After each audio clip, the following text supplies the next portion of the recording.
This year, ASB's put on a Christmas program called Winter Wishes. Let's turn to Turner and see what he has to say about it. Turner, what exactly are your winter wishes and what is the purpose of them? Winter Wishes is a new program at Richland High School designed to foster community and kindness. Through this initiative, Richland High School students are going to submit wishes for themselves or for others. These wishes can range from things like a new coat to their favorite drink at Dutch Bros, or maybe an experience like participating in the assembly or performing some act of kindness for somebody you care about. The program's mission is to bring the Richland community closer together and spread cheer during the holiday season.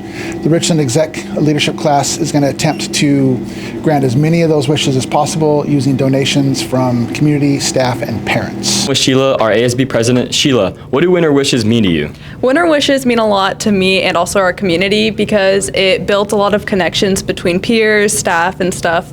But Winter Wishes as a whole is just really important because it's a time where people can give and also show their love and just appreciation for everyone.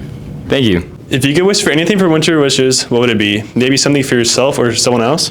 I'd probably wish for something for one of our paraeducators or one of our staff members because I feel like they're very underappreciated. If I could wish for something for someone, I would probably do school supplies for people who can't afford it. I would wish for a gift for my friend that wouldn't be able to afford it. I hope to see all of you participating and fulfilling people's wishes this year. Happy holidays, Bombers.